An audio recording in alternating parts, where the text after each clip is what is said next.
खामोशियां बेचैनियां नादानियां। यार कल soft toy देने का प्लान भाभी की वजह से फेल हो गया और आज कविता सुनाने का प्लान तानिया की वजह से फेल हो गया। अंकिता को इम्प्रेस करूं तो करूं कैसे यार? अरे पप्पू कुछ कर यार। अरे भाई करने की कोशिश तो मैं भी कर रहा हूँ पर नहीं कर पा रहा हूँ। अबे मैं तेरी नहीं अपनी बात कर रहा हूँ। भाई तुम्हारा कभी कुछ नहीं हो सकता। तुम्हें तो भगवान ने बनाया क्यों पता नहीं। तुम्हारा कुछ नहीं हो सकता भाई, कुछ नहीं हो सकता। अरे चुप यार। पप्पू मैं अंकिता को किसी भी तरह से स्क्रिप्ट सुनाना चाहता हूँ ताकि वो पूरी तरह से तैयार हो जाए। तुम्हें जूते चप्पल से पीटने के लिए? अबे नहीं बे, मेरी सीरियल में काम करने के लिए। मैंने एक ऐसी जोरदार स्क्रिप्ट लिखी है कि टीआरपी की दुनिया में सारे रिकॉर्ड हिल जाएंगे और प्रोड्यूसर की किस्मत फूट जाएगी। क्यों ना मैं इस लल्लू लाल को काम पर लगा दूं और इसी से अंकिता को अपना पैगाम पहुंचवा दूं। इससे तानिया और भाभी को भी कुछ भी पता नहीं लगेगा और मेरा काम हो जाएगा। भाई भाई मैंने सोच लिया मैं तुम्हारी मदद करूंगा भाई। क्या सच पप्पू? क्योंकि भाई हम दोनों की रगों में एक कलाकार का खून बहता है। हमारे खून के कण कण में कलाकार बसा हुआ है भाई, इसलिए मैं तुम्हारी मदद करूंगा। तो बब्बू किसी भी तरह से ना चंदू को पता नहीं चलना चाहिए। हाँ हाँ वही तो मैं भी चाहता हूँ। क्या मतलब? मतलब भाई भाभी को पता नहीं चलेगा, तू उसकी टेंशन मत लो। पर भाई तुम्हें एक छोटा सा काम करना होगा। क्या? तुम्हें अंकिता को अकेले में कहीं बुलाना होगा जहां पर तुम इत्मीनान से उसे अपनी स्क्रिप्ट सुना सको। पर पप्पू किसी ने देख लिया तो? इसीलिए भाई इसीलिए ये सब एक पर्चे पे लिख के चुपचाप अंकिता को पकड़ा देना। और गेस व्हाट, मैंने वो पर्ची ऑलरेडी तैयार कर ली है भाई। अब ये पर्ची तुम बिना पढ़े अंकिता तक पहुंचा दो। अरे वेरी गुड पप्पू। एक सेकंड, तुझे कैसे पता कि मैं अंकिता से क्या बात करने वाला हूँ? भाई कर दी ना गैरों वाली बात। तू मेरे भाई हो भाई, हमारा खून का रिश्ता है भाई। मैं तुम्हें बचपन से जानता हूँ, पतंगे उड़ाई, कंचे खेले, साथ में लड़कियां छेड़ी। और भाई मैं तो तुम्हें इतनी अच्छी तरह से जानता हूँ कि तुम अगर दूर कहीं भी खड़े होगे ना तो मैं देख के बता सकता हूँ तुम्हारे दिल में क्या चल रहा है। और तुम मुझ पर भरोसा नहीं करते भाई। तू मुझसे कितना प्यार करता है यार। हाँ पप्पू। अबे मेलो ड्रामा बंद करो भाई, चलो ये चिट्ठी पहुंचा के आते हैं। ओके। एक मिनट भाई। अबे पप्पू तू इसे परफ्यूम क्यों लगा रहा है? ताकि भाई वो इसकी खुशबू से ना और ज्यादा इंप्रेस हो जाए। अरे वाह पप्पू, तुझे मेरा कितना ख्याल है यार। चलो भाई अब जल्दी से चिट्ठी पहुंचा देते हैं। हाँ चल।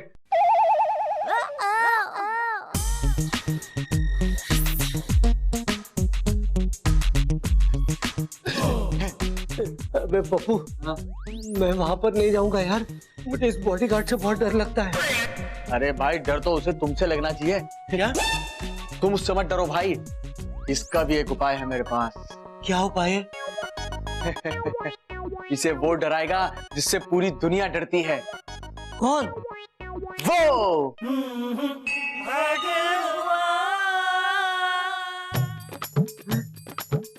भाई तुम जाके भगवान अंकल को संभालो, मैं अंकिता की बॉडी को संभालता हूँ। क्या? मतलब उसके बॉडीगार्ड को संभालता हूँ। ओके।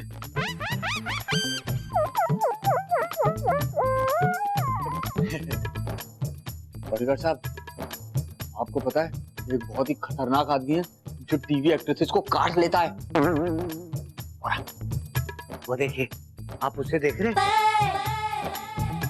आपको उसको संभालना है, उसे उठाना है। उसे तो मैं खुशी खुशी उठा लूंगा। जाओ, मैं आपको मैडम के पास नहीं जाने दूंगा। खाने नहीं दूंगा? अरे मैं कोई आदमखोर हूँ जो उसे खा लूंगा? मुझे जाने दो। देखा मैंने कहा था ना ये खा लेगा। बॉस की ये सब क्या हो रहा है? जाने तमन्ना, मैं तुमसे मिलना चाहता हूँ। मैडम ये टीवी आर्टिस्ट को खा जाता है। What? जानता है? अरे मैं किसी को नहीं जानता, हटो सामने से। मैडम के पास मत जाओ वरना अच्छा नहीं होगा। अच्छा नहीं होगा? अरे भाई कच्चा नहीं होगा तुम्हारे पास तो मैं क्या करूं? मुझे जाने दो। लगता है ये ऐसे नहीं मानेगा। अरे जाता हूं, मैं जाता हूं।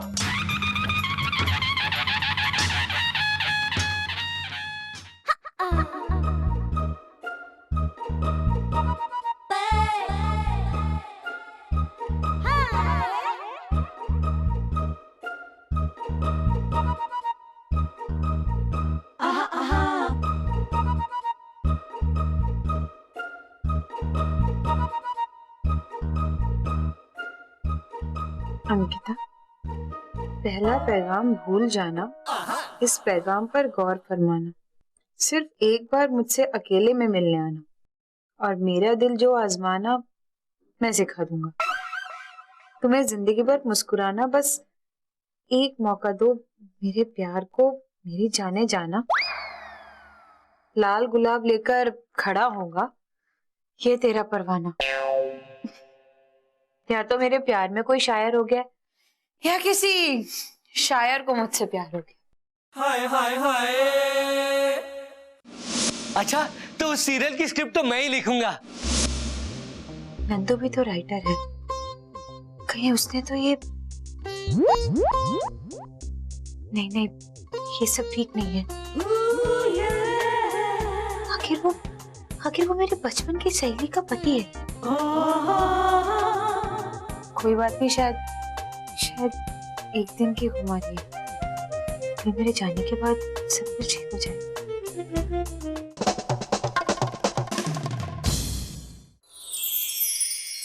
अंकिता, अंकिता, अंकिता, इधर भी नहीं है। तो समझ में नहीं आ रहा ये लड़की इतना जज्बाती होकर सारे काम क्यों कर रही है। हाँ यार, सुबह से ऐसे घूम के काम कर रही है जैसे उसके पति का बर्थडे हो। सीरियसली अंकिता, अंकिता, ओए ये क्या है? देखने में तो कागज जैसा लग रहा है। ओ मूर्ख, मुझे भी पता है कागज है ये। रुको एक मिनट।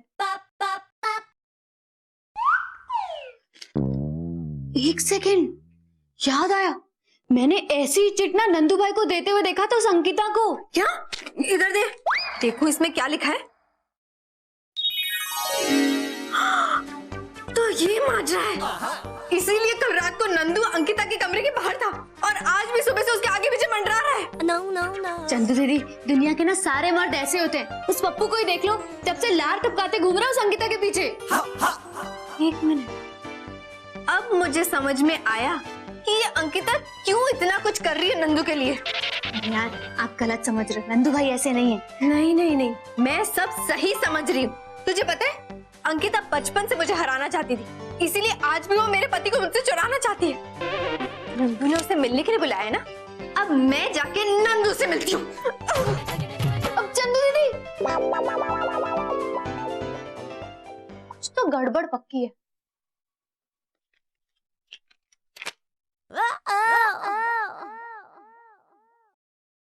एक सेकेंड, ये हैंडराइटिंग तो कुछ जानी पहचानी लग रही है।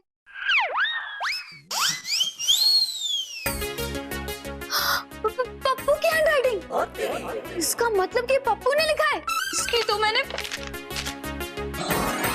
खामोशियां, बेचैनियां, नादानियां,